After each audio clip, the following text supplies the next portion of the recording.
हाँ, क्या नाम है आपका? मेरा नाम मोहम्मद सैफ खान है। मोहम्मद सैफ खान है। तो ये बताइए कि आप जो है कहाँ से अभी आप यूक्रेन में थे? जी क्या जी। मकसद था यूक्रेन जाने का? सर मेरा मकसद था वहाँ जाके एमबीबीएस करने का। और हमने यहाँ पे नीट क्लियर किया था। फिर उसके बाद यहाँ पे जैसे कि आपको पता है कि कैटेगरी वाइज यहाँ पे सीट्स मिलती हैं, तो उसमें काफ़ी प्रॉब्लम होती है। तो काफ़ी बच्चे ये प्रेफर करते हैं कि बाहर से करने के लिए, क्योंकि वहाँ पे थोड़ा चीप भी होता है और इजली हो भी जाता है। तो बस हम इसलिए यूक्रेन गए थे ताकि हम वहाँ पे अच्छे से एमबीबीएस कर सकें। तो ये वहाँ पे जो ये इस वक्त जंग चल रही है यूक्रेन में और रशिया का एक जंग चल रही है, तो क्या ये आप लोगों को पहले आभास हो गया था कि जंग होने वाली है, या नहीं हो पाया, टंडम में सब शुरू हो गया? नहीं नहीं, हम लोगों को कोई नॉलेज नहीं था इस बारे में। ये इंस्टेंट हो गया था, हम लोगों को कुछ नहीं पता था। ये 25 की बात बता रहा हूँ मैं। हम लोग सो के उठे तो हम लोगों ने देखा कि हम लोगों के हॉस्टल के पीछे लगभग 3-4 किलोमीटर पे वो पड़ता है एयरपोर्ट, वहाँ से धुआं उठ रहा था। तो फिर हम लोग ऐसे ही सोचे कि शायद सिलेंडर फट गया होगा, कुछ हो गया होगा। लेकिन हम लोग को कुछ देर बाद पता चला कि ये अटैक हुआ है। मिसाइल यहाँ छोड़ी गई थी जो एयरपोर्ट को नष्ट किया जा रहा है, ताकि कोई हेल्प ना आ पाए ना जा पाए यूक्रेन को। और साइमल्टेनियसली इसी के साथ साथ कीव में और हमारे इवानो में, लवीव में, टर्नोपिल वगैरह में भी उन लोगों ने अटैक किया था। तो आप कहाँ पे रहते थे इस वक्त वहाँ यूक्रेन में? उस समय मैं इवानो फ्रैंकिस में था। इवानो फ्रैंकिस मेडिकल कॉलेज है जी। ये? ये कौन इवानो सा? फ्रैंकिस सिटी है, उस सिटी में इवानो फ्रैंकिस नेशनल मेडिकल यूनिवर्सिटी है। तो ये कौन सा साल था आपका? ये मेरा 3rd ईयर था। थर्ड ईयर था। कई साल को होता है वहाँ कोर्स? 6 ईयर का होता है, 6 ईयर का। 6 ईयर को होता जी है। जी।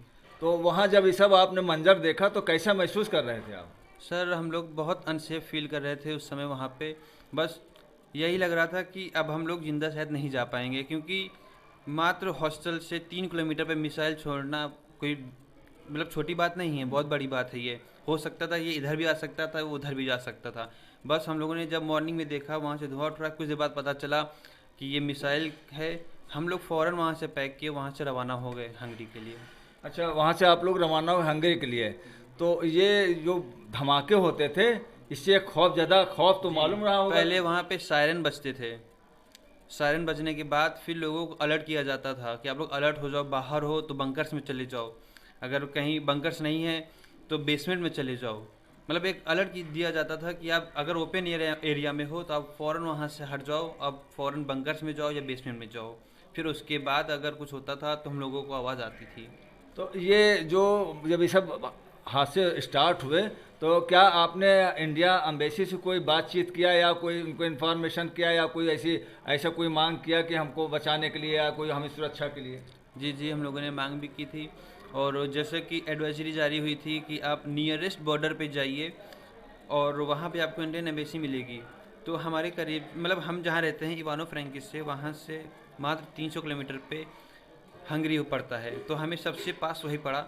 और बस हम लोग एडवाइजरी देखे, हम लोगों ने बैग पैक किया जितनी जल्दी हो सके। हम लोगों ने बहुत सामान छोड़ दिया वहाँ पे, बस थोड़े कपड़े लेके आए और थोड़े खाने पीने के सामान के रास्ते में क्या मिले क्या ना मिले, और पैसे लेके वहाँ से निकल गए हम लोग। फिर वहाँ से हम लोग निकले तो हंगरी बॉर्डर पहुँचे हम लोग। जी। हंगरी बॉर्डर पहुंचे? Hungary border. यानी हंगरी बॉर्डर से ही आप निकल के आए हैं, उसके बाद यहाँ से प्लेन गई होगी इंडिया की लेने के लिए? जी जी, फिर वहाँ पे हंगरी एयरपोर्ट पे हम लोगों को प्लेन मिली थी। Plane Indigo. मिली थी? इंडिगो थी वो। तो वहाँ खाने पीने का क्या सिस्टम रहा, कैसे आप लोग खाते पीते थे? मान लिया वहाँ जंग चल रही थी, जी खाने का जी। क्या इंतजाम आपके पास था, या सरकार वहाँ कोई मदद कर रही थी आपको खाने पीने में, या आप लोग भूखे रह गए थे? फर्स्ट ऑफ ऑल मैं ये बताना चाहता हूँ कि जैसे कि हम लोग यहाँ से आफ्टरनून में निकले, हम लोग इवानो से। हम लोग वहाँ पहुँचे रात को 1 बजे। 1 बजे पहुँचने के बाद हम लोग ने वहाँ पे बॉर्डर पे बात किया। तो हम लोग थोड़े बहुत स्नैक्स लेके चले थे घर से, क्योंकि हम लोग को पता था कि वहाँ पे चीज़ें बहुत ख़राब होने वाली हैं। और सबसे ख़राब चीज़ ये थी कि एटीएम में पैसे नहीं थे वहाँ पे। अगर हमारे अकाउंट में भी पैसे हैं तो हम पैसे निकाल नहीं सकते। और वहाँ पे शॉप्स में ऑनलाइन पेमेंट भी बंद हो चुकी थी। तो हम लोग जब वहाँ पे पहुँचे थे बॉर्डर पे, तो वहाँ तो उन्होंने मना कर दिया था, आपको एंट्री नहीं मिलेगी, आप पैदल हो और आप किसी उसके एम्बेसी के थ्रू नहीं हो। तो वहाँ से हम लोग जब वापस होने लगे तो हम लोग को एक छोटी सी शॉप दिखी।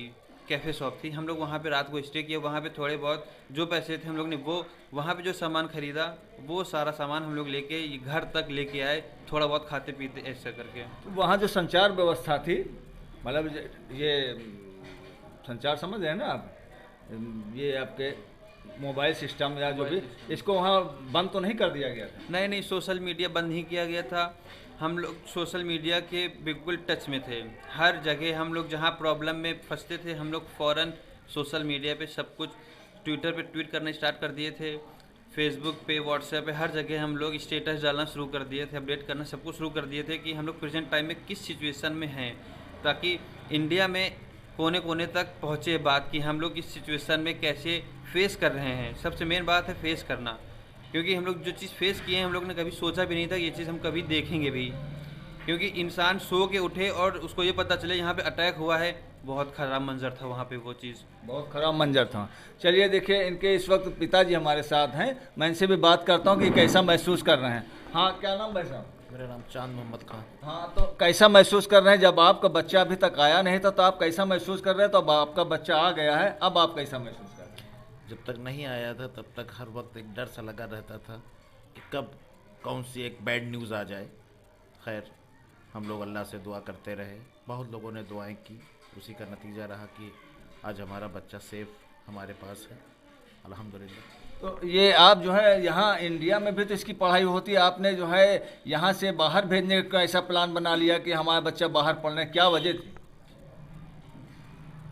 कि मजबूरी पे ये स्टेप लेना पड़ा, क्योंकि हम भी चाहते हैं कि इंडिया में ही पढ़े, मगर इंडिया में इतनी लंबी चौड़ी फीस, फिर उसके बाद डोनेशन, तो वो हम लोग अफोर्ड नहीं कर सकते थे, इस वजह से भेजना पड़ा। मतलब यूँ मानो कि वहाँ का खर्च यहाँ का 4 गुना खर्च। मतलब वहाँ का खर्च यहाँ का 4 गुना खर्च, मतलब पैसा यहाँ बहुत ज़्यादा पड़ता है इस लाइन में, मेडिकल वगैरह में, इसलिए आदमी अगर सक्षम नहीं है, उसके पास पॉसिबल नहीं तो कर नहीं सकता। नहीं, इंडिया में नहीं पढ़ा सकता है, फिर उसको रिस्क लेना ही पड़ेगा। तो हम लोगों ने भी रिस्क लिया। हम जैसे बहुत आदमी हैं जो, भाई आप सुन ही रहे हैं कि 20,000 बच्चे वहाँ पढ़ रहे हैं, तो हम जैसे वो भी हैं। तो और बच्चों के लिए आप क्या कहना चाहते हो जो वहाँ फंसे हैं या उनके गार्जियन जो परेशान हैं, इसके लिए आप क्या कहेंगे? हम तो सरकार से यही रिक्वेस्ट करेंगे कि जल्दी से जल्दी प्लेनें बढ़ाकर, अपने आदमी बढ़ाकर, और जो सिटीज़ में बच्चे फंसे हुए हैं वहाँ पर बसें भेजकर, और जो कहते हैं कि भाई तिरंगा का झंडा लगा दिया जाएगा तो उस पर अटैक नहीं होगा, ऐसे बच्चे बाहर निकल रहे हैं तो अटैक हो रहा है। नहीं, तो ये तो कहने वाली बात है। अगर यही देखा जाए तो अभी कल एक स्टूडेंट मारा गया वहाँ पे, वो सिर्फ खाना लाने गया था, राशन नहीं था तो राशन के लिए निकला था। अगर ऐसा कोई मामला होता तो उसके ऊपर अटैक क्यों होता? नहीं, अटैक तो होगा, वो तो होता रहेगा। तो कहने की बात है कि तिरंगा लेके निकले तो नहीं अटैक। गोली थोड़ी देखती है कि तिरंगा है कि जो है क्या है। बाकी अगर ऐसा उनका पैक है कि तिरंगा से निकल आए तो उनको बस भेजनी चाहिए उन बंकरों में, उन मेट्रो अंडरग्राउंड में, जहाँ पे बच्चे अब पानी के लिए और खाने के लिए तरस रहे हैं। अगर उनको जल्दी वहाँ से नहीं उठाया जाएगा तो हमें लगता है कि गोली से तो बच जाएंगे मगर भी भूख से मर जाएंगे। भूख से मर जाएंगे। चलिए, बहुत बहुत शुक्रिया आपको हमारे चैनल से बात करने के लिए, शुक्रिया।